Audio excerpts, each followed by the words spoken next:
Bom, então a gente vai um pouquinho agora começar a introduzir os conceitos de alterações das faces, né? As duas principais alterações do tecido conjuntivo são, Paula, se eu falar muito rápido e não entender, me avisa, ok? Beleza, qualquer coisa eles passam pelo chat aqui, eu aviso. Então, basicamente são o que é chamado de fibrose e o que é chamada de densificação. Acho que talvez fibrose seja mais conhecida. Basicamente, a gente hoje vai discutir um pouquinho mais sobre fibrose e a densificação a gente vai discutir a próxima vez. Fibrose, basicamente, é uma alteração da componente fibrosa.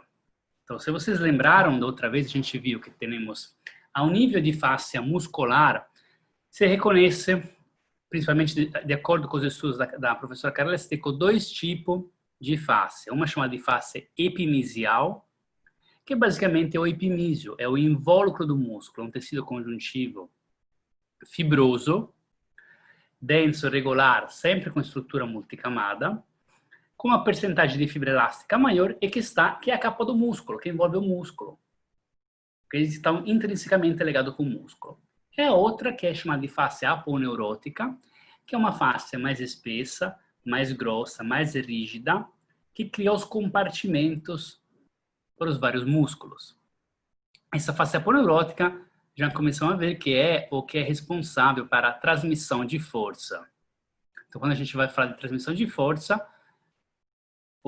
a parte anatômica que pode explicar essa transmissão de força é a conexão da face epimisial para a aponeurótica, e será a própria face aponeurótica que funcionará como uma sorte de cinta de transmissão ao nível mecânico e também depois, como já começamos a introduzir um pouco, também ao nível de ativação de receptores, né, que será realmente talvez uma parte bem interessante, que depois vamos aprofundir mais para frente.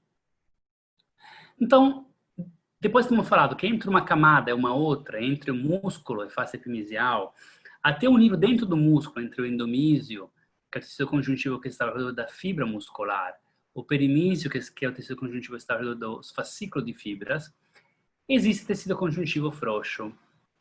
E essa substância fundamental amorfa é constituída claramente por água, glicosaminoglicanos, protoglicanos, como o hialuroniano, e também célula adiposa. E essa substância fundamental será o que permite o deslizamento. Falamos que um dos componentes principais é o hialuroniano, que é um glicosaminoglicanos que é hidrófilo, então tem uma forte ligação com a água no seu estado fisiológico. Então ele se une a uma molécula de água e gera com uma interface de deslizamento. Então, quando a gente fala de alterações de face, a gente pode dividir em duas grandes categorias. Uma que é a alteração da componente fibrosa, portanto é chamada de fibrose, que é uma alteração das camadas fibrosas de fibras colágeno. Fibrose, basicamente, é como um processo cicatricial, então uma deposição excessiva, desorganizada de fibras colágeno. Principalmente a fibrose é originada quando se há uma lesão, que pode ser cirúrgica, que pode ser um trauma, mas também por causas metabólicas. Então, a gente pode ter infecção, inflamação crônica, de repente de outra origem, algum tipo de patologia metabólica, ênfase no diabetes, predispõem a uma maior facilidade de formar fibrose. Algumas alterações no tecido conjuntivo também predispõem a uma facilidade de formar fibrose. Algumas doenças, como por exemplo a doença pulmonar crônica, favorece mais um ambiente que desenvolve fibrose. Enquanto outro tipo de alteração que chamamos de densificação, que basicamente é uma alteração da componente do tecido conjuntivo frouxo, em específico do hialuroniano. Aqui a família Stecco vem liderando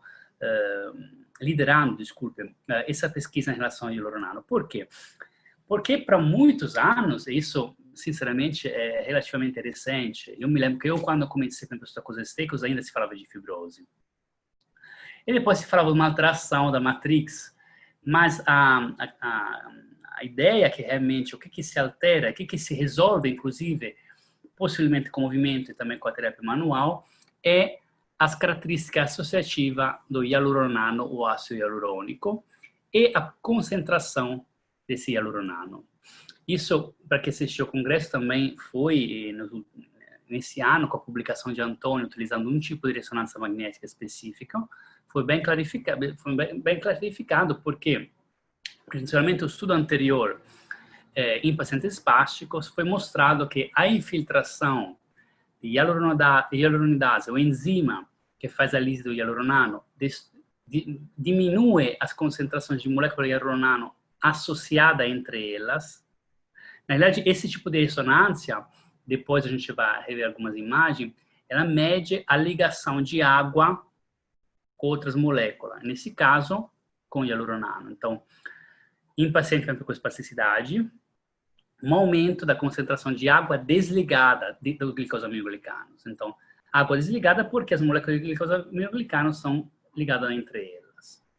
A intervenção que realizaram naquele estudo foi uma infiltração de uma enzima específico chamado hialuronidase, que faz a lise, então destrói o hialuronano. Por isso, a gente viu que essa alteração é relacionada ao hialuronano e não a outro tipo de glicosaminoglicanos. E no estudo sucessivo, que foi realizado com terapia manual, nesse caso com a manipulação facial, em pacientes com condilite, se obteve o mesmo resultado. Então, isso nos induz a pensar que também a intervenção manual atue no hialuronano especificamente. Claro que vai ter todas as outras efeitos que acontecem ao nível de terapia manual, mas pela primeira vez foi mostrado um efeito específico ao nível tecidual, nesse caso em hialuronano. Então, hoje a gente vai falar um pouquinho mais sobre fibrose, né? E depois, a próxima vez, vamos se adentrar mais sobre o conceito de identificação.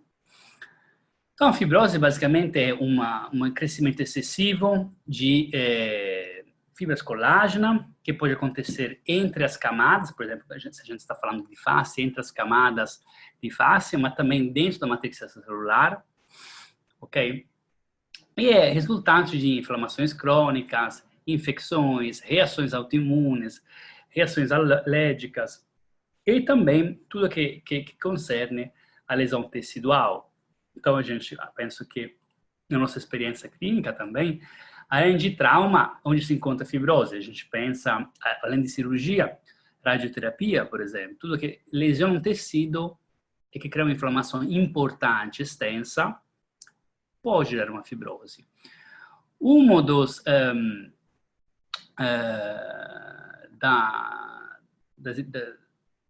da célula mais importante quando se fala de fibrose é uma diversificação do fibroblasto para um miofibroblasto, que basicamente como a diferença que é igual a um fibroblasto, ele tem proteínas contráteis, chamadas de alfa-actina de músculo liso,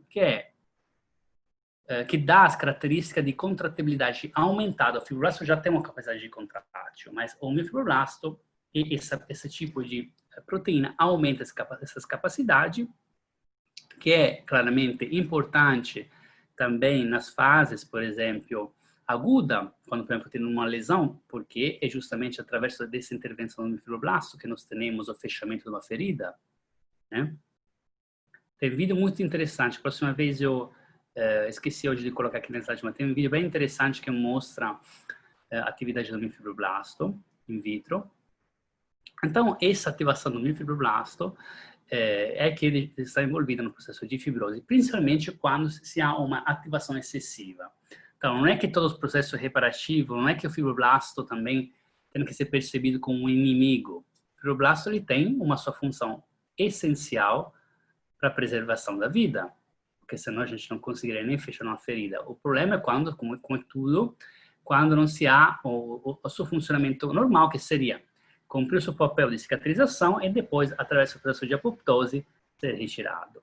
Quando esse miofibroblasto fica ativado por longo tempo, claramente pode gerar depois uma deposição excessiva e fibrose. Agora, essa ativação do miofibroblasto tem várias vias. Uma das ativações desse miofibroblasto é através, por exemplo, um fator de crescimento conhecido como TGF-beta1. che è uma citoquina, um fator de crescimento que atua na diferenciação do fibroblasto para o miofibroblast. Há também outros fatores envolvidos nisso e claramente há poi uma própria ativação do fibroblasto em si que se autoativa relacionado ao nível tensional também, que basicamente perpetua esse círculo de ativação crônica do miofibroblasto, né?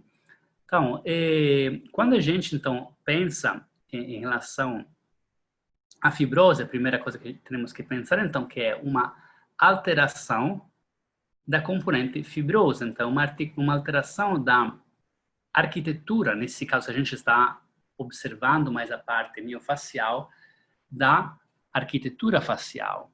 Então é algo que, da um ponto de vista, por exemplo, microscópico, é irreversível.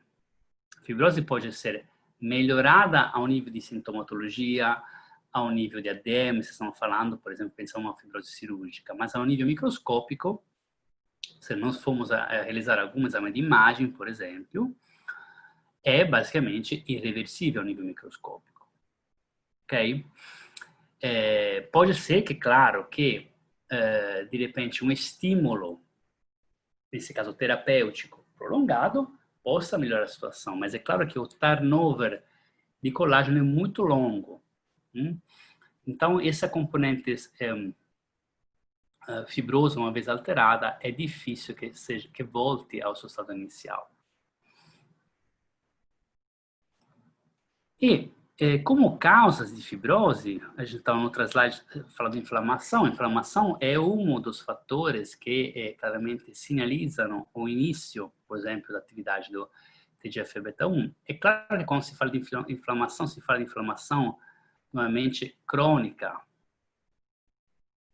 Ok? Porque a inflamação tem um seu papel muito importante na própria fisiologia, porque é uma resposta fisiológica do nosso organismo. Algumas causas, como citamos, são, por exemplo, causas metabólicas. Por exemplo, o diabetes predispõe a uma alteração do tecido fibroso. Principalmente através dos vários fatores, um que é muito discutido, esse que é chamado de, em inglês, a inicial é AGE, seria Advanced Glycation End Product, produtos terminais da glicação avançada. Que basicamente gera uma perda das capacidades elásticas dos tecidos, ok? E também há estudos, por exemplo, como é um segundo aqui citado, em pacientes com diabetes que se observa uma face plantar mais espessa. Outra coisa que vocês podem pensar quando se fala de fibrose com hepatologia musculoesquelética é a síndrome Dupuytren, que é uma síndrome que é basicamente uma fibrose, é um encurtamento da ponderose palmar, que tem uma incidência maior em pacientes diabéticos, por exemplo.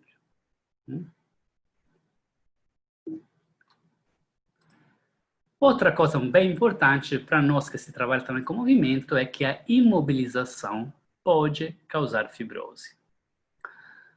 Depois, quando vamos falar de densificação, a gente vai aprofundir um pouco mais, que também a imobilização, ela causa uma alteração também na componente frouxa, principalmente a curto prazo. Então, após poucos dias, tipo uma semana, aumenta, por exemplo, a concentração de hialuronano, com essa mobilização, e isso pode gerar uma densificação. Mas também o nível de fibrose, aqui um estudo, por exemplo, realizado em rato, que mostra, por exemplo, aqui que após em torno de 4 semanas, já se há uma alteração da componente tecido conjuntivo intramuscular, nesse caso ele fala de endomísio e perimísio, com deposição de fibras colágenas ao nível de sarcolema. E também se há um aumento dessas fibras colágenas de forma desorganizada, okay? Que claramente, aqui a gente pode ver as duas imagens, por exemplo, deixa eu... Vou mudar a slide de você aqui. Aqui, por exemplo, no perimísio, então, isso é uma própria organização do perimísio nos vários fascículos, enquanto a parte após a imobilização do músculo sóleo, se há uma total desorganização, com disposição e deposição excessiva, mas também com a própria alteração da componente arquitetônica próprio do perimísio. Isso é claro que depois, isso se vai com certeza transferir também como uma alteração também das capacidades contráteis do músculo, com as capacidades de transmissão de força. Portanto, a imobilização é algo que, até na parte de anamnese de um cliente ou paciente, é claro que um paciente que fica muito tempo imobilizado pode desenvolver uma fibrose.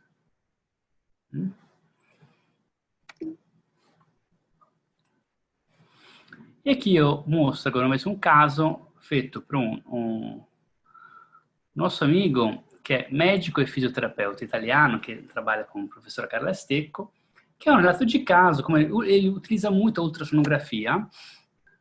E aqui é um caso de uma mulher que é de 30 anos de idade, com uma dor no joelho, após um acidente de carro, com limitação de flex-extensão do joelho, e sem nenhum, que foi medicada, fiz alguma terapia física sem resultado. Então, esse médico, ele realizou uma ultrassonografia próxima da cicatriz. Aqui, me fala se vocês entendem, mas basicamente aqui são na patela, onde está a cicatriz. Na ultrassonografia, essa patela. E aqui, na realidade, é basicamente um espessamento aumentado entre a parte de fáscia lata, tendão patelar e todo o tecido subcutâneo. Então, nesse caso, basicamente era mais espesso, 2,3 milímetros contra 1,3 do joelho contra o lateral. Vocês conseguem, acho, ver todo mundo aqui que se é um espessamento desse tecido. Ok? Isso estava associado com dor. Aqui se veja até melhor que se há um espessamento, nesse caso, da retinácula cutis entre face superficial e profunda. Então, aqui, ó, tendão, côndilo medial, lateral, face superficial, aqui a face lata, ok? Esse aqui, esse é um espessamento nessa região entre a face lata e a face superficial. E ao reproduzir um toque, a paciente referia dor. Então, nesse caso, se pode ver que até a cicatriz, por exemplo, de um acidente de carro, pode afetar até os planos mais profundos. Isso é um conceito, de repente, até importante, da um ponto de vista terapêutico, porque, de repente, uma cicatriz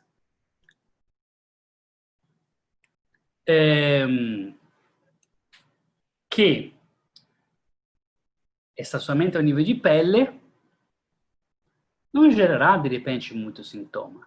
Já essa cicatriz vai atingir os planos mais profundos, possivelmente gerará sintomas, mas além do sintoma, por exemplo, dor, nos promovimento, com certeza pode gerar uma alteração do movimento e da transmissão de força.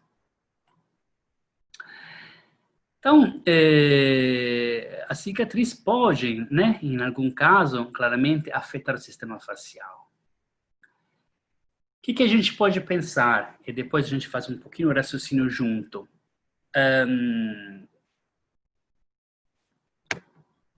Em algum caso, quando o paciente já terá uma fase crônica, porque se será na fase pós-operatória, a gente pode fazer uma intervenção mais rápida, tentando, através até do movimento, evitar ou promover esse deslizamento entre as várias camadas. Já numa fase crônica, a gente pode atuar da mesma forma. No sentido, mesmo que tenha uma cicatriz que seja, da um ponto de vista de fibrose, irreversível a nível microscópico, entendendo as conexões, por exemplo, faciais dos vários planos, com certeza o movimento, especialmente ao longo prazo, pode favorecer um melhor deslizamento. Como depois a gente vai começar também a introduzir algum conceito de terapia manual que pode favorecer esse processo.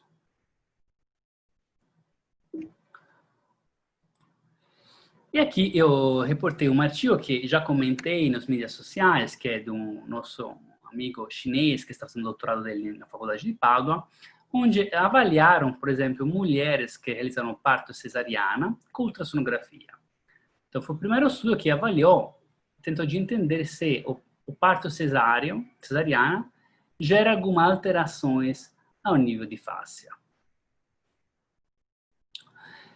Então, aqui foram avaliados 13 mulheres que realizaram parto cesariana, 10 mulheres que realizaram parto vaginal e 13 mulheres que não realizaram nenhum tipo de parto como controle.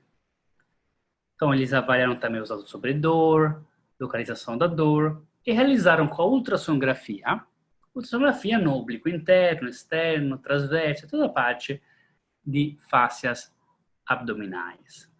E encontraram que as mulheres que realizaram parto cesariana apresentaram alterações na parte de músculo e também de fáscia, inclusive uma maior distância entre os retos, então uma maior predisposição também para diástase, enquanto o grupo de mulheres que realizaram a parte vaginal apresentaram principalmente uma alteração a nível muscular.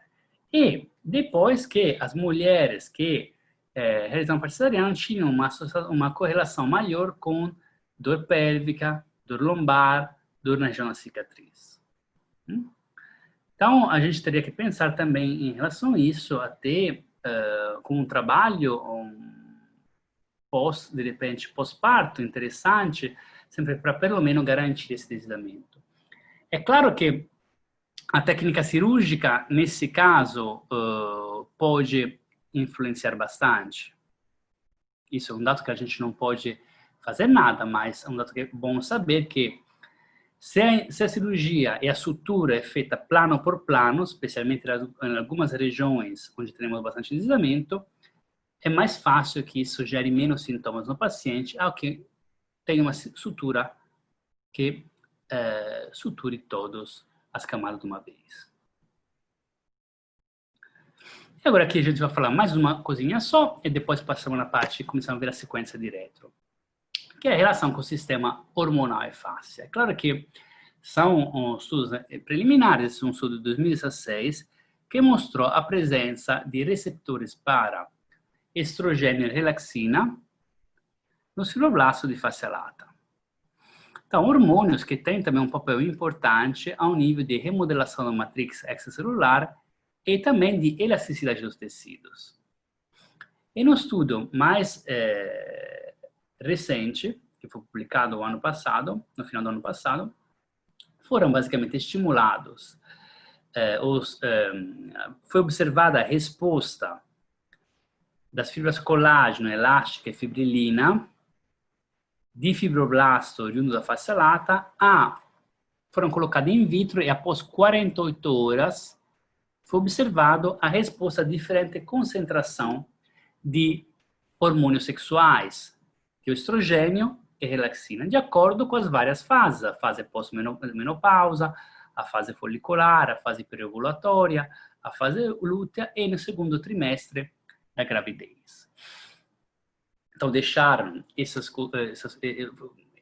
fibroblastos in vitro com cultura, com diferente concentração de hormônio e observaram que, basicamente, com nível maior de estrogênio, se há uma maior concentração de fibras de colágeno tipo 3 e diminuição de fibras de colágeno tipo 1. Quando se há estrogênio baixo, aumenta o colágeno tipo 1 e diminui o tipo 3. Ou seja, estrogênio mais alto, possivelmente um tecido que se torna mais elástico. Estrogênio baixo, um tecido que possivelmente se torna mais rígido. E depois encontraram também que ao acrescentar relaxina, diminui a produção de colágeno tipo 1, então restabelece a homeostase tecidual. Isso é um outro fator interessante, né, que a gente pode levar em consideração, por exemplo, na pós-menopausa. entender que é um tecido possivelmente se torne mais rígido devido a essas alterações hormonais. Ou também que trabalha com atletas, que de repente tenham uma alteração hormonal também devido ao utilizo de algum tipo de substância. Então, por enquanto, hoje terminamos aqui na parte de fisiopatologia, ok? E se vai começar um pouquinho a falar também inicialmente de uma autoliberação. Depois o Joanes vai pegar isso aqui e vai levar mais para frente também em relação à parte prática. Mas inicialmente é ter uma autoliberação ou entender esses pontos que relação possam ter com algumas alterações de movimento. Então a gente vai ver a localização do ponto, para você saber se a localização do ponto, e as imagens anatômicas relacionadas a isso. Ok. Agora, para quem nos acompanhou na formação dos estecos, os nomes fazem um pouquinho mais sentido. Por enquanto, para os outros, de repente parece um pouquinho estranho, mas vamos explicá-lo. Esse aqui, antescápula, é um ponto, basicamente, daquela linha de ante que a gente estava falando, então, que participa nesse movimento para frente. Ok? Esse ponto em específico é um ponto, basicamente, eu vou dar a localização do ponto. Depois eu vou explicar que tem um nível anatômico, por que o ponto está lá. E depois a gente vai conversar como a gente pode fazer uma autoliberação. Esse ponto, como é localização, ele está abaixo do processo coracoide, no peitoral maior, mas procurando abaixo o peitoral menor. Agora, por que esse ponto está aqui? A família Stecco tem um estudo também baseado na parte de vetores de força e nos estudos anatômicos nos pontos de convergência. Anatômica, então, estrutural, morfológica e também biomecânica. Aqui, basicamente, os músculos e as faces dos músculos que iremos, nesse caso, autotratar e também como localização com o músculo monoarticular, o músculo peitoral menor e com o biarticular, o peitoral maior. Depois eu volto novamente para dizer como se trata, ok? Mas esse ponto, então, ele está numa imagem anatômica, sempre do livro da Carla Stecco, aqui está basicamente num lugar de junção entre o peitoral menor e o peitoral maior. Então aqui vocês podem observar nesse cadáver, clavícula, costelas, peitoral menor, ok? Com as inserções costais. Depois uma camada de tecido conectivo frouxo e a face aqui em cima do peitoral maior. Já preste atenção numa coisa interessante, aqui a conexão da face, que a gente já falou outra vez, outro encontro, a conexão da face do peitoral maior com o oblíquo externo. Esse aqui já é o oblíquo externo. Então, esse ponto está na convergência, está a um nível de tratamento, depois vamos falar, para chegar na parte de peitoral menor, então um pouquinho mais profundo. Mas é um lugar de junção entre peitoral menor e peitoral maior. Peitoral maior que pertence à lâmina mais superficial da face profunda do tronco, peitoral menor na camada média. Agora, vamos ver se aqui está outra imagem. Aqui se pode ver também outra coisa interessante. Aqui para mostrar a continuidade que vocês podem ver entre a face do peitoral maior e o oblíquo externo e reto.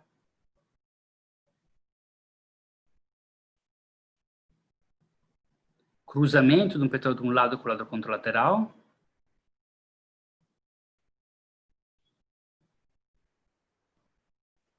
E aqui, continuação com a face do músculo deltoide.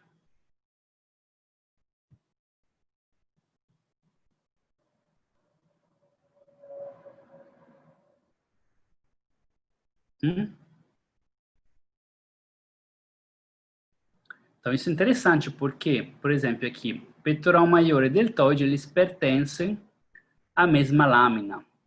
Nesse caso aqui do tronco e dos membros por lâmina superficial. E também se continua com o oblíquo externo.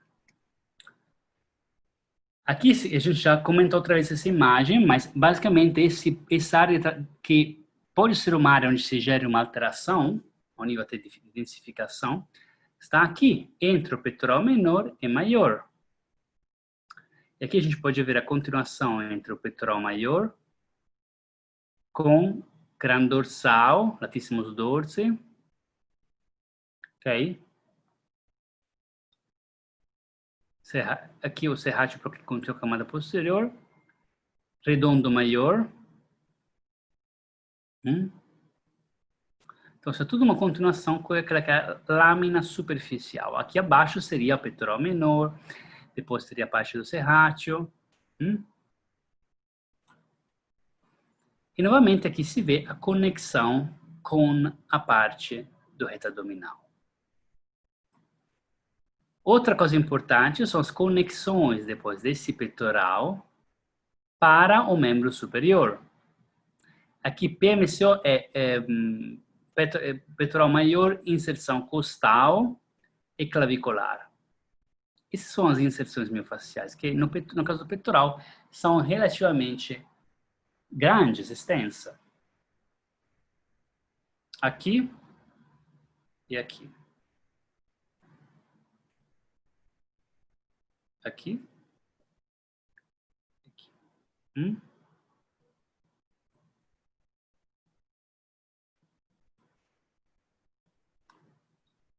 Vamos ver outras, que esse conceito é importante depois para a parte de movimentos também. Aqui, ó, a região costal com a inserção miofascial para a face braquial. Então, estamos já ao nível de face braquial anterior. Parte clavicular do peitoral, também com inserção miofascial. E aqui, ó, novamente, parte clavicular com as expansões, e aqui é a parte costal, então as duas expansões da parte clavicular e da parte costal. E a inserção principalmente costal é bem comprida.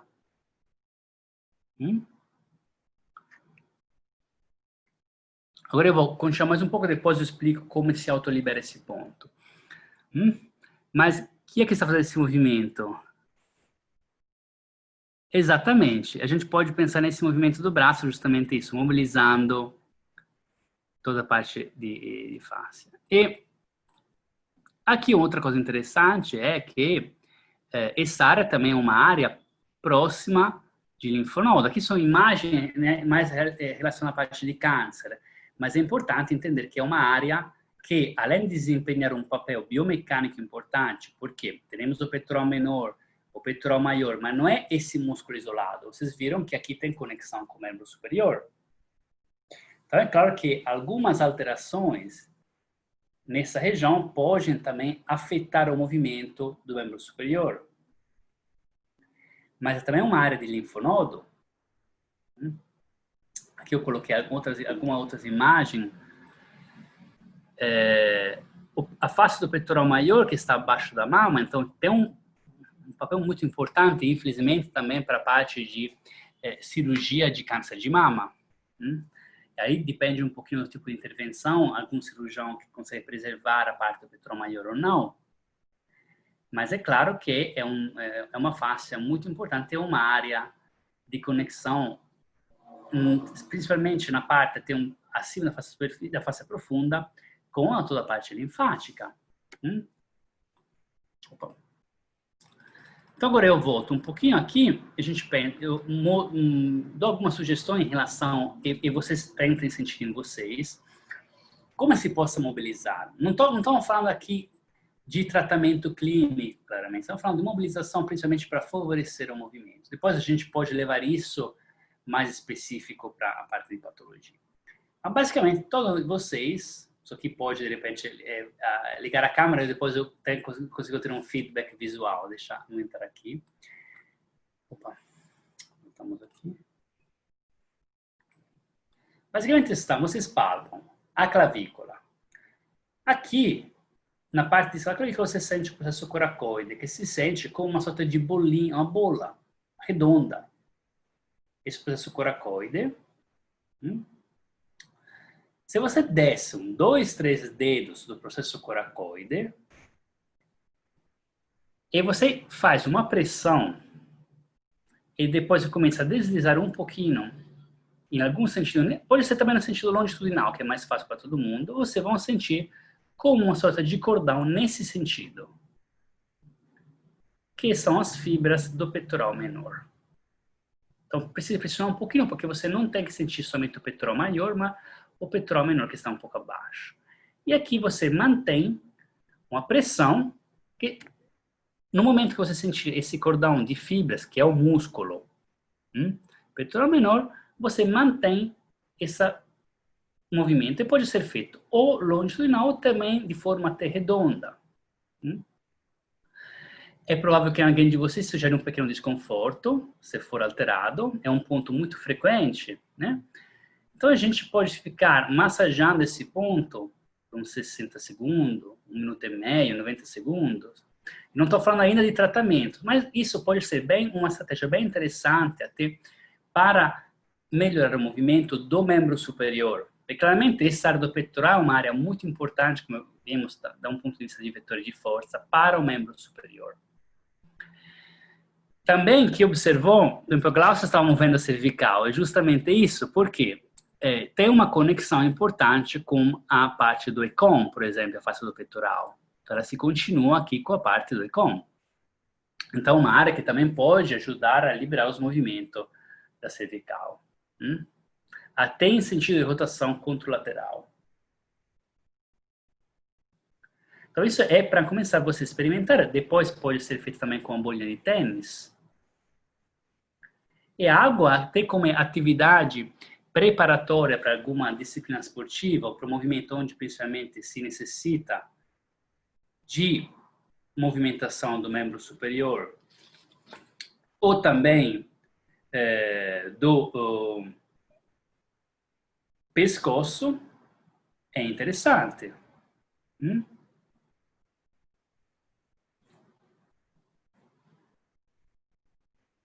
Agora, pensando um pouquinho, claro, é uma área que, devido também ao nosso estilo de vida, para a maioria das pessoas, fica muito sobrecarregada sempre. Então, é uma área que muitos de nós é uma área rígida. E pode ser também que seja alguma forma ligada a ter algumas situações emotivas, mas de proteção, de fechamento, com certeza. Pode ser como um tipo de atividade preparatória interessante para todos os movimentos também de extensão, porque às vezes o movimento de extensão o paciente não consegue realizar devido a algumas alterações. Eu estou usando o termo genérico alteração ou disfunção, mas não estou entrando nos detalhes nessa região aqui, porque é uma região muito importante. E às vezes, até em um aluno de vocês, que vocês querem mais uma ativação da musculatura escapular, por exemplo, como é romboide, como é trapézio médio inferior, pode ser que uma densificação ou uma alteração nessa região gere uma inibição recíproca nessa musculatura. É um ponto interessante, de repente, para vocês começarem a experimentar primeiro em vocês, e depois nos alunos, no paciente. Tudo bem? Vou passar para um outro ponto que acho que é bem interessante para nós e também para aplicar no paciente, que é esse ponto aqui chamado de antelombe. É um ponto relacionado à parte de movimento de flexão do tronco. Então, aqui estamos na fáscia da bainha do reto abdominal, a nível do umbigo. Teremos como músculo monoarticular, nesse caso, o reto abdominal, e biarticular o músculo oblíquo. E aqui estamos, basicamente, na bainha do reto abdominal. Eu não sei se vocês lembram, bainha do reto abdominal, basicamente, é um tipo de fáscia definida como fáscia aponeurótica, nesse caso, que é a resultante da aponeurose dos músculos anterolaterais do abdômen. E o reto abdominal, com certeza, tem tudo uma importância que vai muitas vezes além daquela que é a parte de estética de fortalecimento, mas tem uma conexão direta. Vou mostrar algumas imagens, depois vamos falar mais na parte de face thoracolumbar com a face thoracolumbar, que basicamente são as duas faces aponeuróticas do nosso tronco. Uma pequena observação aqui. A gente viu a imagem que essa bainha reta abdominal, ela se continua proximamente na fáscia do peitoral. E aqui, basicamente, se continua distalmente também, e a um nível de ligamento inguinal, que o ligamento inguinal é uma junção de face profunda e superficial, mas ela se continua depois abaixo com a fáscia dos adutores e também a fáscia lata. Reta abdominal, a gente viu que a bainha reta abdominal basicamente é constituída pela aponeurose do músculo oblíquo externo, interno e músculo transversos, que acima, no 2/3 acima, ao nível do umbigo para cima, basicamente, a gente pode dizer, a hiponeurose do oblíquo externo passa à frente dos músculos retos, junto com a parte também do oblíquo interno. Mas o oblíquo interno é transverso por boa parte, passam posteriores. Depois, todos eles se juntam na linha alba. Essa linha alba é um lugar de conexão entre as aponeuroses dos músculos anterolaterais, então, oblíquo externo, interno e transverso, se juntam todos lá. Se juntam também com a fáscia, nesse caso, superficial. Para depois se continuar com o lado contralateral. Mais abaixo do umbigo, muda um pouco a situação, porque abaixo do umbigo, a aponeurose dos três músculos, oblíquo externo, interno e transverso, passa à frente dos retos, né, formando a bainha do reto abdominal, que é essa fáscia do reto abdominal, fáscia profunda. E atrás só temos uma fáscia que é chamada fáscia transversalis, que é uma fáscia interna. Aqui algumas outras imagens que podemos ver que essa região da bainha reta abdominal é basicamente o resultante dos vetores, mas também das inserções anatômicas da aponeurose de todos os músculos abdominais. E como ela também se continua com a fáscia do membro inferior e do membro superior.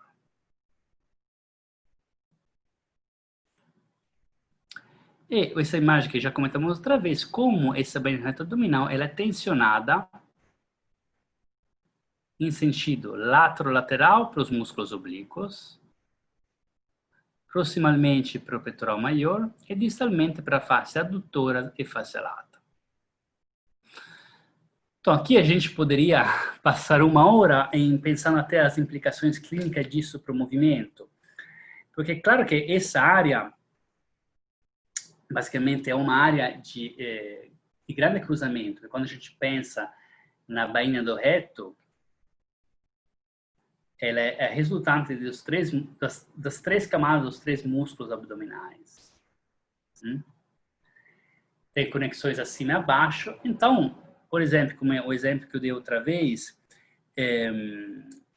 caso que eu queira mobilizar com movimento a região abdominal, eu posso tranquilamente utilizar movimentos do membro inferior e do membro superior, que devido às conexões da cintura escapular e da cintura pélvica, pode me gerar um deslizamento nessa região.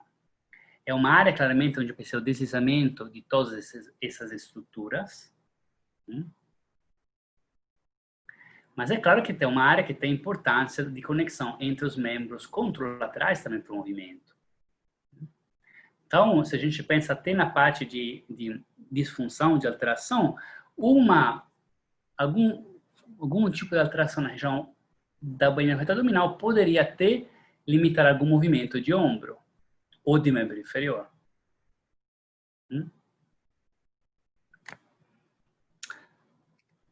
Posteriormente, ela se continua os três músculos, oblíquo externo, interno e transverso, com a camada, nesse caso, com o oblíquo externo, com a camada posterior, com a camada mais superficial da camada, a lâmina mais superficial da camada posterior da face thoracolombar, e o oblíquo interno e transverso, com a lâmina anterior da camada posterior e a camada média da face thoracolombar. Então, se a gente vê um pouquinho mais, de forma mais ampla, na realidade, a bainha reta abdominal e a face thoracolombar gera um contínuo entre os músculos paravertebrais e da região das costas com os músculos abdominais.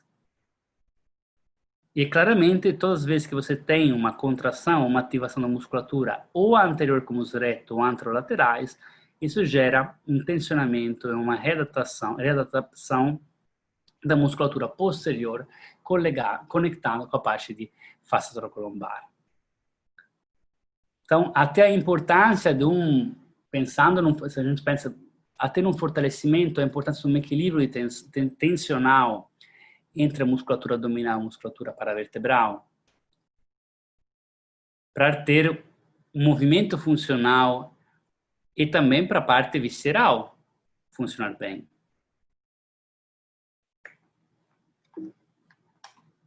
Opa, e agora, vamos ver onde está esse ponto. Então, falamos que estamos do lado do umbigo. Então, vocês podem palpar o umbigo. Isso se palpa melhor deitado, mas dá para fazer em pé ou sentado.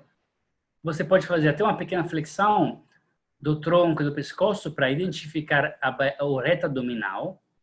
Quando você pega um reto abdominal, por exemplo, direita, divida esse reto abdominal à metade e ao nível do umbigo, quando está nessa região, depois com o dedo ou até com a bolinha, realize um movimento nesse sentido, cioè mobilizando a bainha reta abdominal.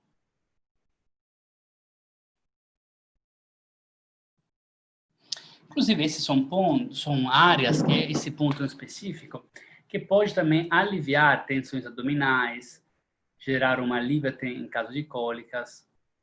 Mas uma coisa muito interessante, que muitas vezes não ajuda para limitações de movimento na região lombar.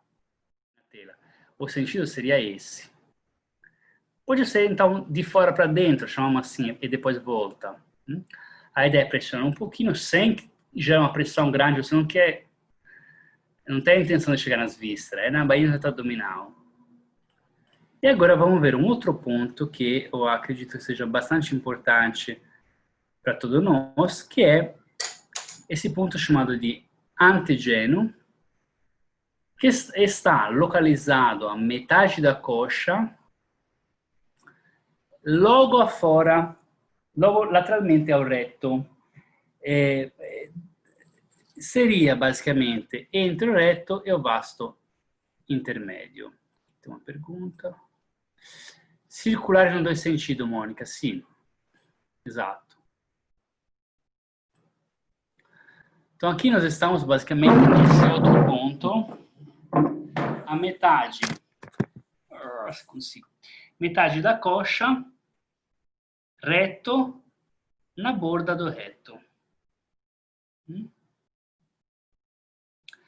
A ideia é que você mobilize de fora para dentro, em sentido um pouquinho oblíquo aqui, para mobilizar a parte de face lata, em específico essa borda, esse septo entre o vasto lateral e reto, mas com a ideia de atingir o vasto intermédio. Então é como se você estivesse passando por baixo do reto.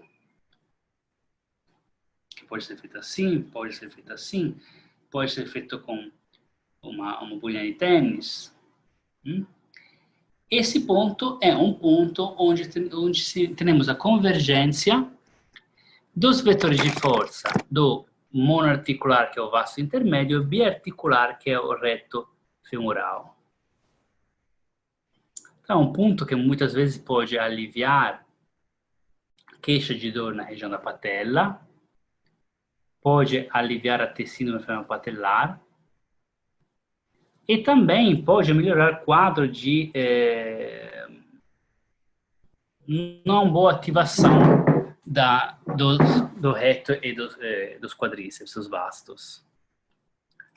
A localização são basicamente metade da coxa, face lata, e aqui embaixo se vê a transparência dos quadríceps. Mas estão basicamente numa área que nessa ultrassonografia eu acho que eu vou explicar-la, mas é interessante o conceito.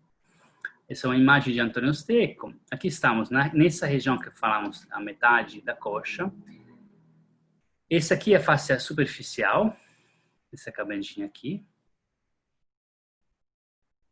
A camada de gordura.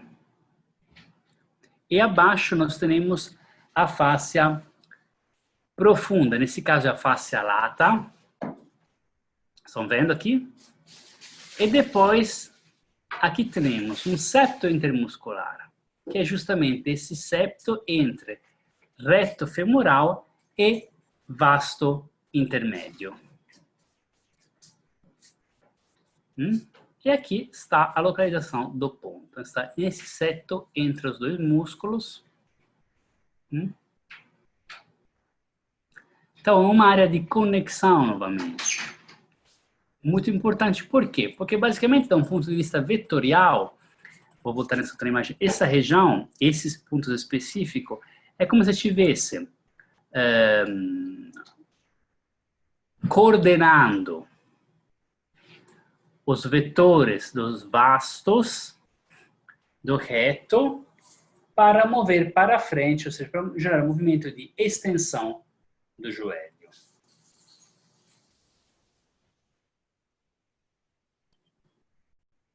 Então, uma sua alteração poderia causar uma ativação não perfeita dessas forças dos vastos e do reto, que depois tem que gerar esse movimento para frente do joelho e tracionando o tendão quadricipital e da patela.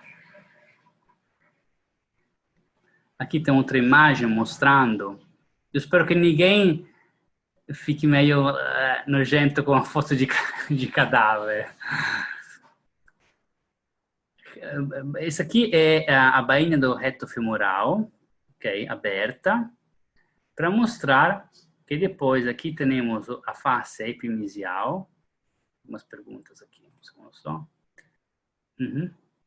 E, basicamente, nós temos essas conexões com a face depois, a lata que recobre tudo. Então, esses eram 3 pontos que eu queria passar para vocês começar. Depois eu posso até colocar a imagem, de repente, no grupo, para você conseguir ver melhor. Mas são 3 pontos que eu acredito sejam importantes até para facilitar antes do movimento. Não, Marco, eu quero até entrar um pouco assim, porque depois no próximo encontro eu vou definir melhor para vocês o que é o septo, mas é super importante entender onde tem essas transições entre um músculo, né, e outro, né? E nessas linhas de transição é o que a gente chama de septos, onde você tem uma aferência, né, um dispositivo de aferências de informação por movimento muito grande, essa é uma coisa. E a outra é que a dinâmica de deslizamento desses agrupamentos é que vai possibilitar a gente fazer escolhas de movimentos para frente, para trás, de um lado para outro e assim por diante. Então, é importante reconhecer, lembra, as linhas de força das fibras musculares daquele grupo, essa é uma coisa, né, que então formam, por exemplo, ali no quadríceps faz uma força e depois aquilo cria um tendão, e depois é o jogo de forças entre vasto lateral, vasto intermédio, vasto medial, reto femoral. E esse jogo coordenativo entre, por exemplo, esses 4 grupos musculares, né, é que vai gerar, vai dar a linha de força que a gente vai fazer. Resultante, exato. A resultante. E isso aqui é super importante para a gente entender depois Ruffini, Pacini, entender a função dos fusos musculares, dos órgãos tendinosos de Golgi, como é que o mapa do movimento vai sendo criado a partir da organização do tecido conjuntivo também. Tudo bem? Por quê? Olha aqui, eu vou só pegar um segundo essa imagem para reforçar o conceito que você falou. Aqui a gente tem que pensar que temos fusos neuromusculares. Então, o que acontece? Que como é que temos falado, um fuso aqui, por exemplo, o que ele vai fazer? Vamos supor que esse fuso fecha o ciclo e tem a contração da fibra extrafusal. Ele vai gerar um tensionamento desse septo, onde temos conexão. E por isso, esse tensionamento, ele se propaga para o músculo que está conectado também com esse outro septo, que é, por exemplo, o vasto intermédio. E passivamente ativará os fusos aqui. Só que a gente tem que ter uma ativação digamos assim, equilibrada dos fusos para depois ter o resultante final do movimento. E esse aqui depois se propagará, por exemplo, aqui através da face lata, acima e abaixo. Então, abaixo até indo a alguma tensão que passe o segmento do joelho e continue, por exemplo, com o tibial anterior, ou possivelmente com a região do psoas.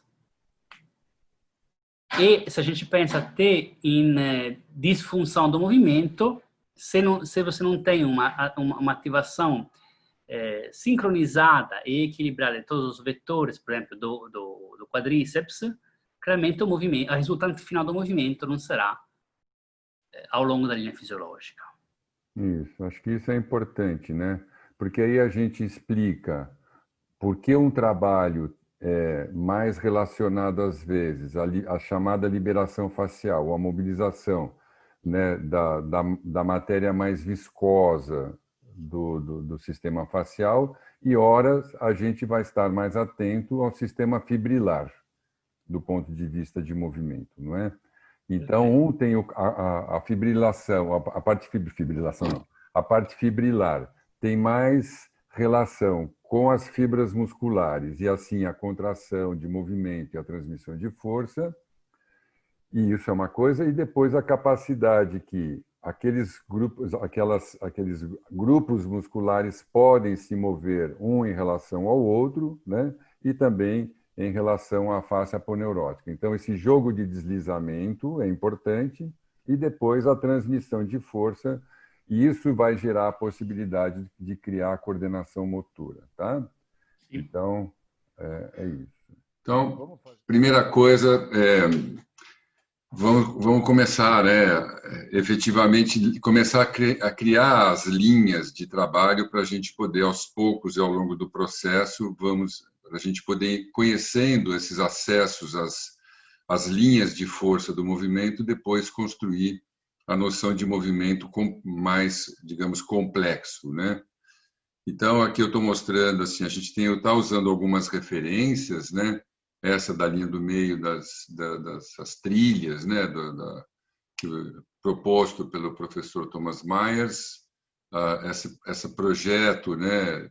Que o Kurt Titler, da Alemanha, desenhou isso lá nos anos de 1950, e da direita, um pouco desse conceito de planos que a família Steckel propõe a gente usar.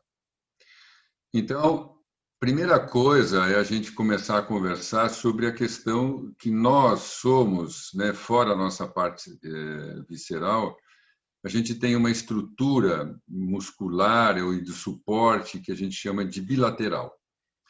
Então, isso é importante a gente lembrar e manter dentro do nosso conceito de trabalho a bilateria, que é a construção dos seres que, né, digamos, tiveram um êxito em termos de movimentos em ambientes mais intensos ou mais densos, que podem, então, alcançar alta velocidade e grande força.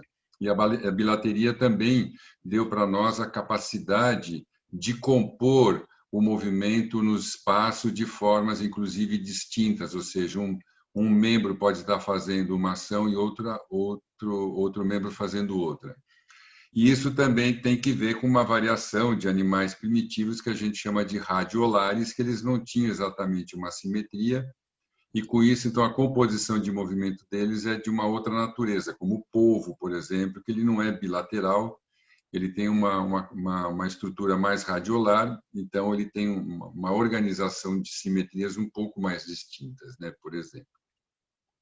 Então, a primeira coisa que a gente quer colocar é que é importante a gente ir reconhecendo que existe uma relação de tensão nos planos de movimento, ou seja, se uma lâmina mais externa, por exemplo, de trapézio, peitoral, deltoide, podem estar executando uma velocidade e um ritmo de força, e outras musculaturas mais profundas, por exemplo, como do transverso ou mesmo do sóleo, podem estar e vão estar executando outras tarefas com outras velocidades e com outras experiência de força. E é importante essa distinção, porque qualquer aderência ou qualquer desorganização dessas estruturas, a gente vai ter uma mudança na forma como a gente percebe o movimento.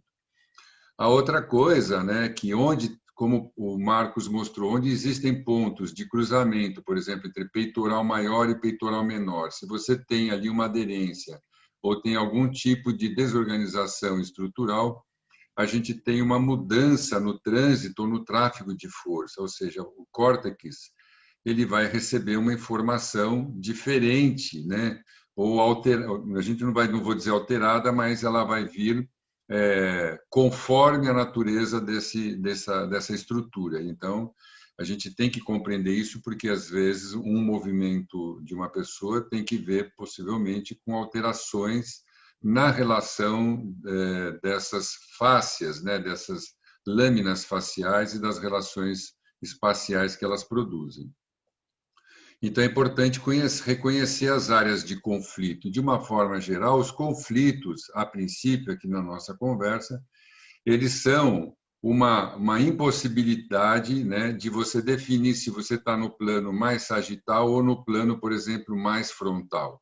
Então, se você tem uma aderência, uma cicatriz ou uma fibrose que interfira nisso, quando a gente vai fazer o movimento, não fica claro se o movimento que a gente está fazendo, em que plano ele está, ou o esforço para realizar uma ação num determinado plano ou numa determinada direção se torna muito mais difícil, muito mais custoso, né? Então, existe uma descoordenação em relação àquilo que a gente imagina do movimento que a gente está escolhendo. Nós falamos a semana passada, e a gente vai ter isso mais vezes, reconhecer os dermatomos, que é por onde vai o tráfego de informação nervosa, os fasciatomos, que é onde vai o tráfego também da inervação profunda da fáscia, fora a sua organização arquitetônica, e dos miotomos, que é as linhas de força da inervação que acompanha a estrutura muscular. Então, a gente vai falar muito de uma diferenciação entre musculatura tônica e musculatura fásica, musculatura profunda e musculatura mais superficial, né? A gente precisa deixar bem claro essa organização de agonista-antagonista, que dentro da literatura mais clássica, eles são ações de oposição, e a gente aqui vai dizer que eles têm uma relação de regulação, mas não de oposição, né? Muitas vezes o agonista e antagonista são sinergéticos com a face, então eles não são antagônicos, eles são relacionados através de uma tensão mecânica fora a atividade neuronal. E depois a gente reconhecer, né, as continuidades faciais também nos seus músculos vizinhos ou sinergistas.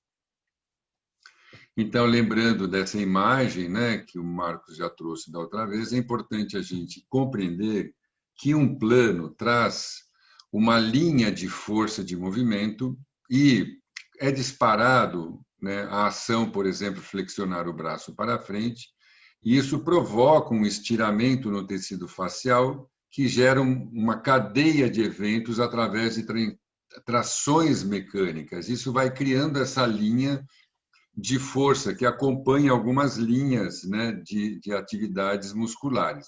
Então, junto, você tem um estímulo top-down, né, córtico-motor, para uma contração muscular, você tem uma ativação de fusos musculares ou de atividade interna muscular.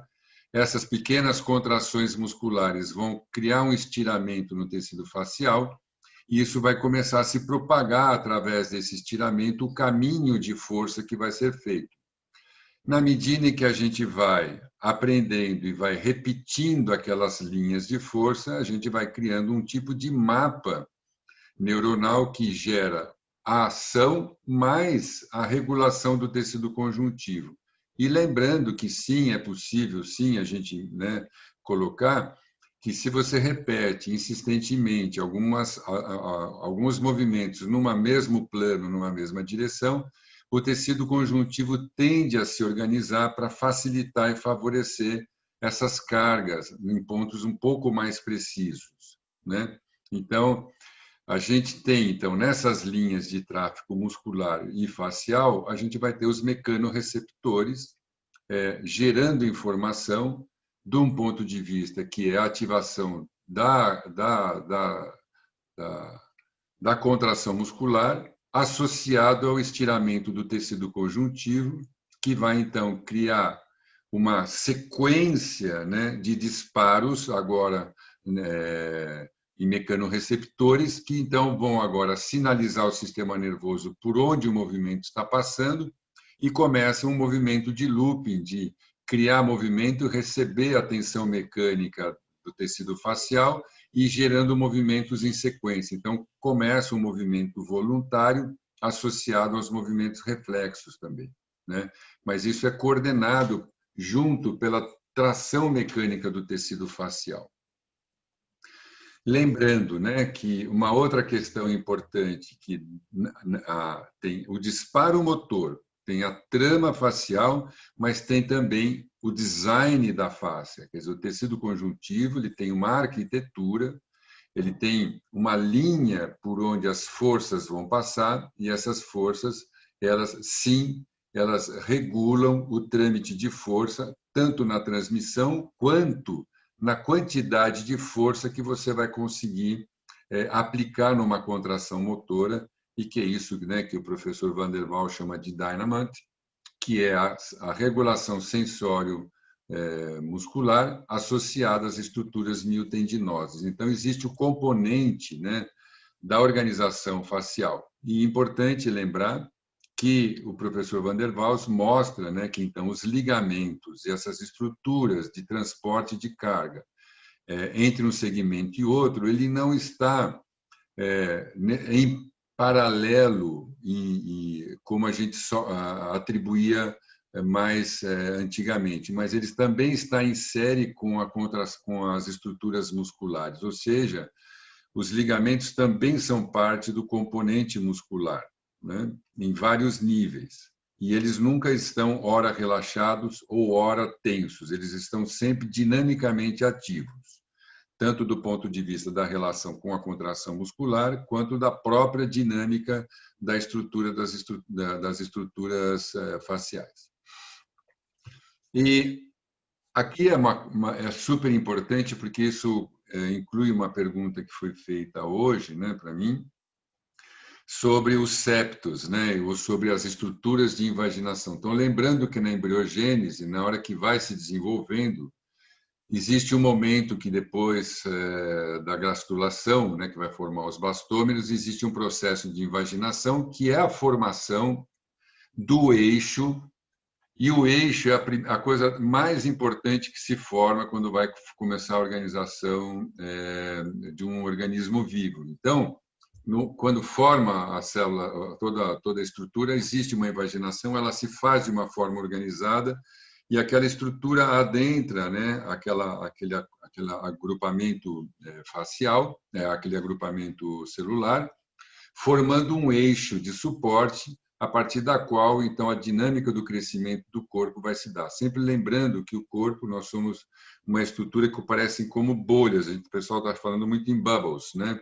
Então, não são matérias duras e rígidas, mas matérias viscosas, de caráter muito mais gelatinoso, e que tem essa forma de formar bolhas. E essas bolhas, então, se invaginam por várias questões que vão formando proteínas, vão formando substâncias químicas, e isso se invagina e vai formar, então, um eixo. Esse eixo, na sequência, vai uma parte virar notocorda, e por ações de pressão e fricção interna, ela se desloca para uma área do corpo, e ali vão começar a se formar, então, as estruturas de suporte, vai formar, então, a notocorda, e daí o sistema neuronal, e então vão começar a formar as estruturas, vão formando de trás para adiante o complexo das estruturas musculoesqueléticas, formando, então, finalizando com o reforço da linha alba, né?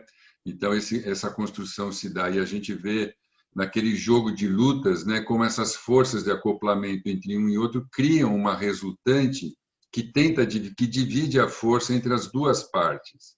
A mesma coisa aqui embaixo na segunda imagem é água, é café. E se você cria uma relação de tensão entre eles, eles vai criando uma ordem de eventos onde há uma invaginação e, com isso, a pressão e a dinâmica dos líquidos se coordenam. Isso alivia a tensão interna, mas, ao mesmo tempo, permite que, então, se reorganizem as forças para manter o nível de estabilidade da forma. A mesma coisa aqui na figura do meio, o pessoal jogando rugby, né? A tentativa de um empurrar o outro leva a força a aprofundar em algum momento, e com isso você tem uma diminuição de resistência e uma melhora, né, da possibilidade das duas partes fazerem força o máximo que puderem. E embaixo, isso é um desenho a partir de uma estrutura anatômica, onde a gente vê como as linhas de força, né, das estruturas do endomísio, perimísio, elas vão fazendo loopings de força e criando, então, uma continuidade de movimentos, e não só envelopes paralelos, mas continuidades em loopings, formando, então, os espaços das fibras musculares e depois formando as miofibrilas, né? Então, é um jogo, forma-se um eixo, em torno desse eixo, isso em todas as estruturas do corpo, do macro ao micro, forma um eixo, esse eixo é a base para a regulação das pressões líquidas e dessa estrutura viscosa interna do corpo, né? Então, lembrando que a parte de inervação a gente está muito interessado, né, em chegar nos mecanorreceptores e, com isso, ter uma aferência de feedback para saber se esse movimento que eu estou fazendo ele está indo na direção que eu pretendo e o esforço que eu estou usando é suficiente, ele é pouco ou muito dentro da ação que eu estou produzindo. E, para isso, a noção de regulação do fuso muscular, que é a contração, mais as estruturas dos órgãos tendinosos de Golgi, que dão a relação de força e velocidade na estrutura muscular, mais as estruturas ligamentares e deslizamento, que tem Pacini e Ruffini, mais periférico, principalmente as junções articulares, me ajudam, né, a entender se a ação que eu estou fazendo ela está precisa ou não, e eu consigo manter uma regulação articular, mas também eu recebo informação das estruturas articulares, das posições que elas estão assumindo, e com isso, né, da posição espacial com que eu estou me mexendo, ou seja, eu consigo entender se eu tenho que pôr o pé mais para frente ou mais para trás, a partir desse movimento que é de estiramento. A gente precisa criar um stretching. Então, eu estou falando tudo isso para chegar no stretching. Então, o estiramento é a base para a gente poder, né, criar uma dinâmica interna do corpo. Então, estou repetindo da semana passada, estiramento não é igual a alongamento, nesse sentido que a gente está colocando, mas o estiramento produz, promove, evoca, induz, né, convida ao sistema neuromotor a entrar em jogo. E, com isso, a gente pode começar a construir mapas das posições corporais. Então, o córtex motor vai recebendo informações do que se passa, né, no corpo através das posições dos movimentos. Então, os fusos musculares que estão mais internalizados na estrutura muscular, os órgãos tendinosos de Golgi mais próximos das junções miotendinosas, depois Pacini e Ruffini mais próximos das estruturas ligamentares, né? E depois do tipo C, mais de superfície e periósteo, assim por diante. Mas também, quando a gente olha aqui na figura direita, que a gente vê essa parte do tecido, essa membrana sobre o músculo, a gente nota, né, que há muitos acoplamentos de estruturas de mecanorreceptores inseridos no sistema facial, com o qual, então, a regulação do movimento se dá. Ok? E agora, em particular, assim, gostaria de lembrá-los, e a gente tem que deixar claro, né, nesses próximos encontros, essa relação de, no mínimo, 2 vetores de força, né, e o estiramento de um provoca a flexão do outro. Então, é esse jogo entre uma área que contrai, por exemplo, usar a musculatura das costas, ao contrair, a parte da frente responde com estiramento, fazendo um encurtamento. E vice-versa, quando eu faço uma flexão de tronco para frente, a contração muscular da porção anterior do corpo cria um estiramento na região posterior e, com isso, estimulando a volta, a contração da parte posterior. E, com isso, eu crio esse jogo de agonista-antagonista do ponto de vista mecânico, né? E depois também do ponto de vista nervoso. Ok? Então, vamos para a parte de movimento. E isso ok, deu para entender o que eu estava trazendo? Ok, então eu coloquei esse desenho para a gente entender mesmo que existe umas linhas de força do corpo que me permitem falar do plano sagital e dos movimentos. E a gente vai compor uma série de atividades agora. Então vou pedir, nós vamos começar com rolinho, nós vamos trabalhar com bastão e depois a gente vai trabalhar na cadeira. Ok? Já. Muito bem.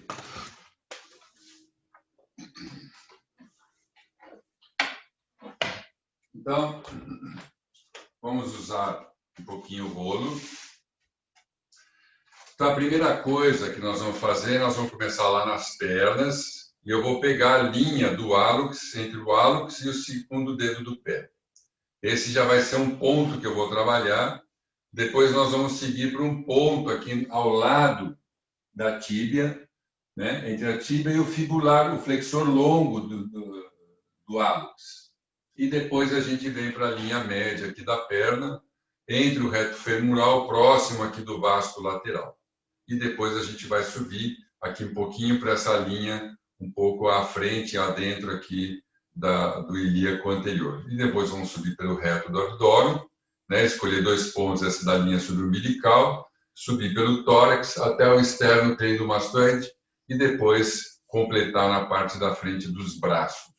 Ok? Então, aqui na linha mesmo do polegar, depois aqui mais na linha média do braço, onde o polegar, né, o flexor do polegar passa, e na estrutura do bíceps, chegando aqui no peitoral maior, menor, na região subclave. E com isso a gente completa uma série de movimentos. Tudo bem? Então, rolinho no chão. Isso pode ser feito de várias formas. Vou fazer com rolinho e depois eu vou mostrar os instrumentos que a gente pode trabalhar. Ok? Então, apoiados no chão.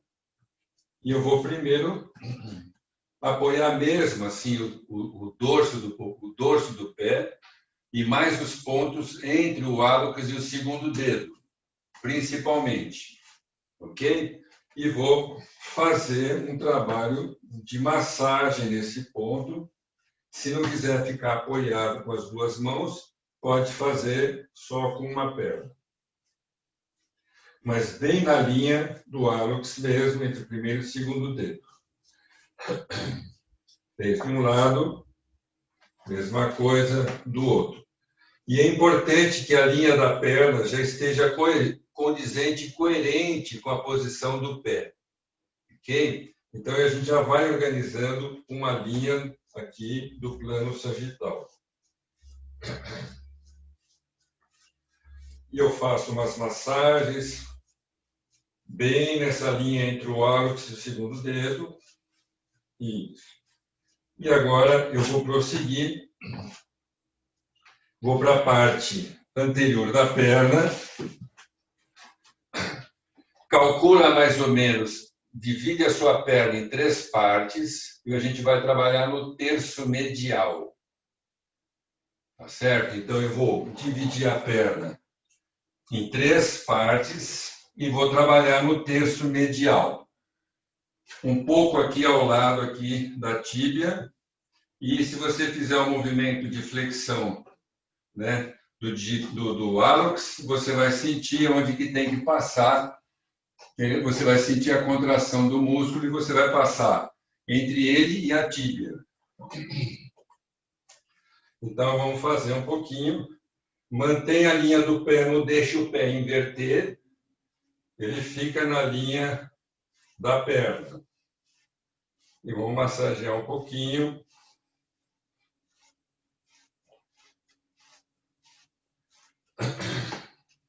Isso. Fazendo um estímulo mesmo. Ok? Do outro lado, mesma coisa. Primeiro divide, fica no terço médio. Acha onde tem a contração do hálux. E aí você vai trabalhar entre a tíbia e onde você estava fazendo essa contração muscular.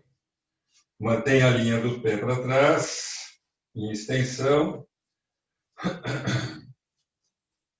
Muito bem.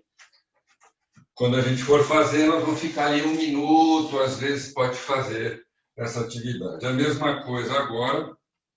Então, eu vou olhar aqui onde passa o reto femoral, né, aqui da linha da ilíaca até a linha média aqui, e depois também no terço médio, um pouco para a lateral.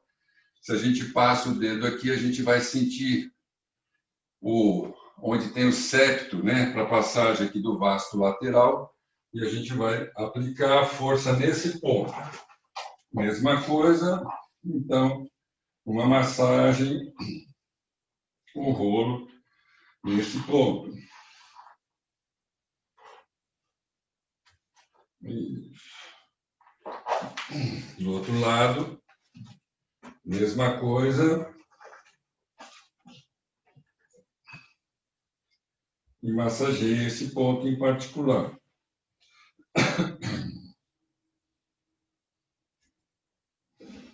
Isso. Muito bem. Deixa o rolinho de lado. Vai deitar. Alinha os pés, coloca a mão aqui bem na crista ilíaca, na parte anterior.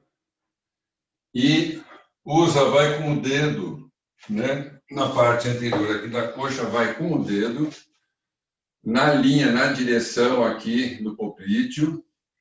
E você vai sentir aqui a inserção do reto femoral. A gente vai trabalhar nessa linha entre o reto femoral e um pouco aqui dentro aqui dessa zona aqui que passa o pectíneo. Só que eu vou um pouco para cima, um pouquinho da linha inguinal. E aí eu vou fazer isso fazendo abdominal. Ok? Então, apoio os pés, elevo o quadril. E eu vou fazer o balanço do movimento nessa linha, seguindo a linha mais interna do quadríceps, indo aqui na linha do ilíaco mesmo, ok? E vai fazendo esse movimento agora de contrair o ilíaco um pouco acima aqui da relação do espaço acima da linha inguinal. Então, esse movimento... Lembra, quando eu faço uma contração com estiramento, eu começo a dar o estímulo de passagem de carga. Então, é importante que eu faça a contração com estiramento. Isso, muito legal. Ok? Usa de novo o rolinho. Nós vamos fazer um pouco de aumentar o nível de esforço. Então, acha essa linha aqui. Acha a linha do umbigo um pouco ao lado e para baixo, onde está o reto femoral, o reto abdominal, e levo o quadril, e eu vou para trás e para frente, e estiro na ida e contraio na volta. Então, mantém de novo, olha, a contração com estiramento, contração com estiramento. 1, e 2, e vai... E vai, isso. Cria o estiramento. Não pensa tanto no exercício abdominal, mas criar uma sequência de movimento por esse ponto. E agora, desce um pouquinho. Antes de fazer isso, eu vou expirar um pouco. Eu expiro, trago o umbigo para dentro, elevo o quadril. E agora eu faço um estiramento maior e volto. 1. E vai, e voltam. e vai, e volta. E vai, e volta. E última, e vai, e volta. Ótimo. Deixa o rolo ali na linha da escápula, os braços elevados para cima. Eu vou subir e descer o braço e voltar. E abre o peitoral, bem na região subclávia, e fecha o movimento. O gesto é de arremessar. Então, eu levo a mão para trás, começo a contrair o abdômen, depois eu vou com o braço. 1. E vou. E 2. E vou. E 3. Contrai bem o peitoral. E 4. Isso. Vai bem na linha aqui, embaixo do peitoral maior. Quando chegou lá atrás, estira, provoca o movimento do peitoral menor e volta. 2. E 3. E 4. E 5. Aí. Muito bem. Deita. Pode tirar o rolinho. E agora nós vamos trabalhar no esternocleido particularmente, ok? Coloca os 2 polegares aqui na região, próximo da articulação externo-clavicular. Põe os dedos, puxa, como se fosse puxar a clavícula para baixo e eleva o queixo, olha para a sua direita em cima, depois olha para a esquerda. Direita, esquerda, direita, esquerda. Mantém os dedos aí ao lado do externo, bem abaixo um pouquinho da clavícula, na direção onde o esternocleido tem a inserção dele. Vai e volta de um lado, do outro. Isso aí. Cria uma contração com estiramento, provoca mesmo uma passagem de movimento. E volta. Muito bem. Ok, gente. Em pé. Muito bom. Muito bom. Então, fizemos uma linha, né? Daqui da linha do meio entre o hálux e o primeiro e o segundo dedo.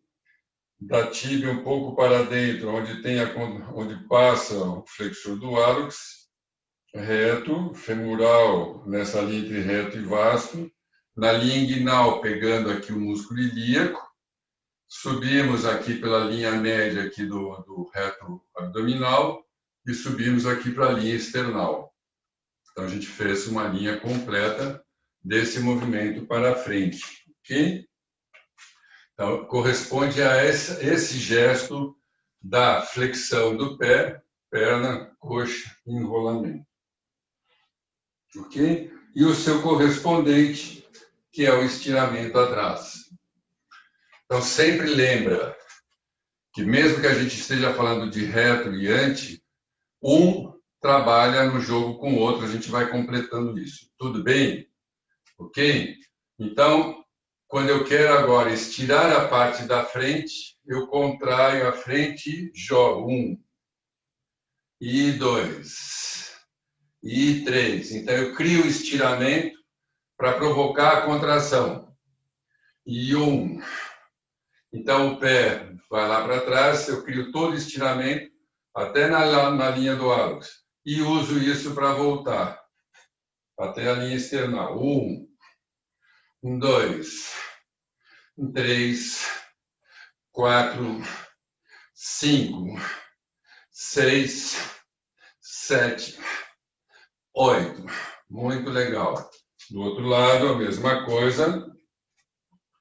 Então, eu quero contrair a parte da frente, eu vou estirar para ajudar a recolher. 1, 2, 3, 4, 5, 6, 7, 8, 9, olha o pé, 10. Tudo bem, gente? Ok? Mantenha o bastão lá na frente. Pé esquerdo à frente, pé direito atrás.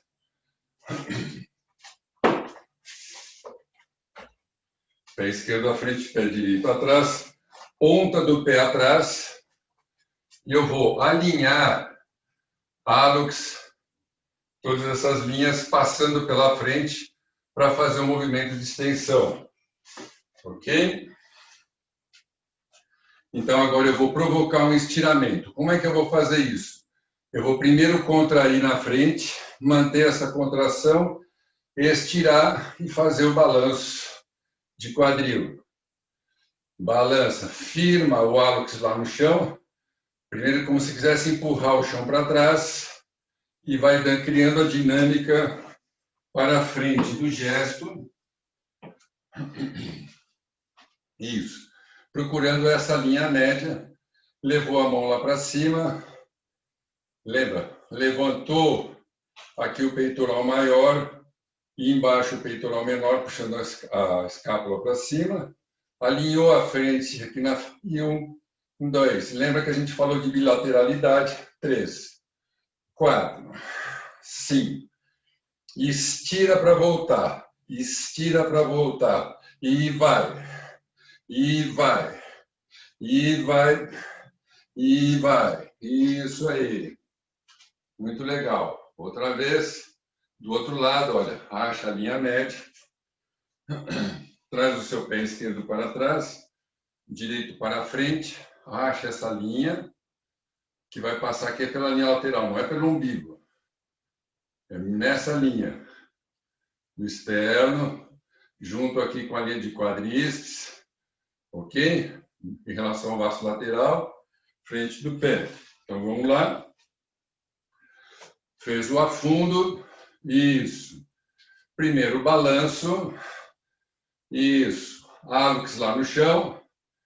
E balança. Cria essa linha de tensão. E 1. E joga o pé lá para trás.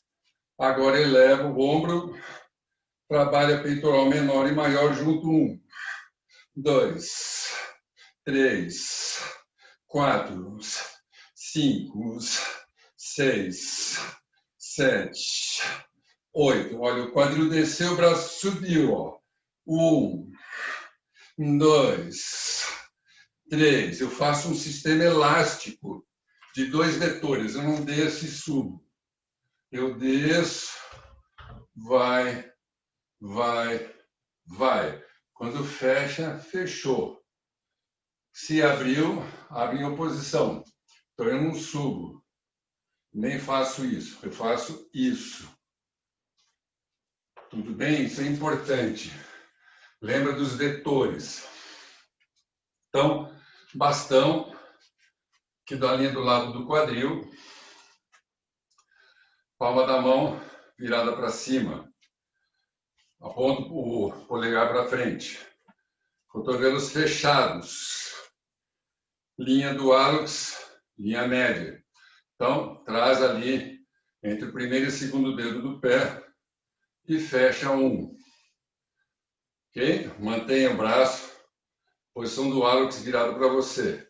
Do hálux não, polegar. 2. Isso.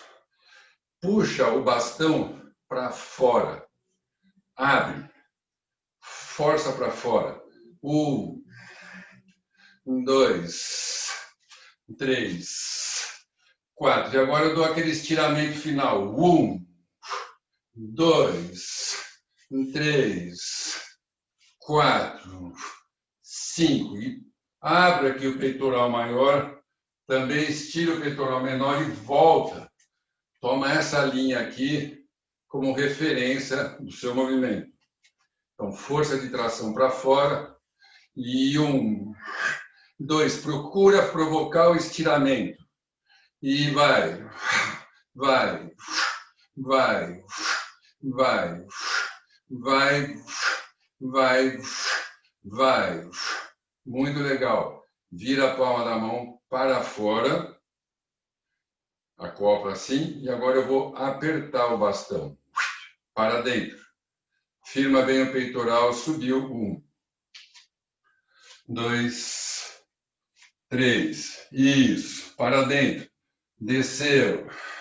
Mantenha o peitoral ativo. Isso aí. Força para dentro. Tenta juntar uma mão na outra.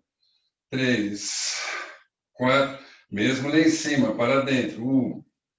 1, 2, 3, 4. Mais uma vez. 1, 2, 3, 4. Mantém. E 1, 2, 3, 4. Legal. Então, agora nós vamos segurar um pouquinho mais do lado e eu vou puxar o bastão para fora. Vou trabalhar um pouco mais lá nas costas. Então, a musculatura das costas vai trabalhar e eu vou começar a estirar a frente. Então, lembra esse jogo de oposição, né? Então, para fora, 1. Isso, até as escápulas juntarem. 2. Elas afastam. Isso, agora junta de novo. 1. Movimento do braço para fora. 2. Tenta fazer força no peitoral. Você está fazendo força da mão para fora e na frente o peitoral hiperativo. Ok? 1. E 2. E 3. E 4. Mais uma vez. E 5. Isso. Fica aí. E faz o movimento de estirar o braço, leva ele para cima e balança 1, e 2, 3, e 4. Na frente, contrai. 5, 6, 7, 8. Fica lá. 1, 2, 3, 4, 5, 6, 7, 8. Isso. Enrola. 1. E desenrola 2. Enrola 1. Contrai na frente. O braço para fora. 2. Abriu mais uma vez. 1. 2. Aê. Desceu. Junta as mãos aqui no centro. Eu vou puxar para fora. 1. Isso. 2. Desceu. Estou sempre puxando para fora. 1. Aí, mantém a força para fora e vai ter que ativar o peitoral. 1. 2. Lá em cima. 1. Para fora. 2. Desce até apertar o peitoral. Última vez. 1. 2. 1, 2. Abriu. Fecha as mãos agora. Para dentro. 1. Ok? Então, puxou 1. Cotovelo. Subiu 2. As mãos uma em direção à outra. Fechou. Roda. Desceu. E 1. Rodou. Subiu. Desceu. Rodou. Última vez. 1, 2, 3, 4. Excelente. Tudo bem, galera? Último exercício. Então, veja que eu estou sempre procurando, de alguma forma, fazer o peitoral trabalhar com o reto do abdômen o tempo todo. Ok? Segura no meio. As duas mãos e eu vou torcer, igual torcer toalha. Ok? Isso, torce. Mais que puder. O braço estirado lá na frente. Traz a mão lá para cima e para trás. Isso, 1. Lá na frente. 2. Voltou. É como se fosse dar uma martelada. 1. 2. Mantenha a torção. Abriu o cotovelo, mas a torção não. Encosta atrás. 2. Fechou. Lá na frente. 1. Puxou. Leva lá atrás. Mantém. 1. Fechou. Lá na frente. Mais uma vez. 1. Fechou. 2. Lá na frente. E fica embaixo.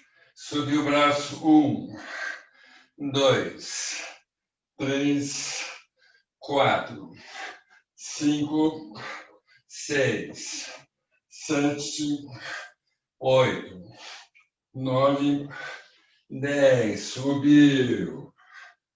Isso. Desceu. Agora o contrário. Puxa para fora.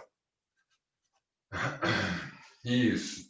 Subiu 1, 2, 3, 4. Isso. 5, 6, 7, 8. Igual bater pilão. Pá. 9, 10. Quando descer, fecha. 1.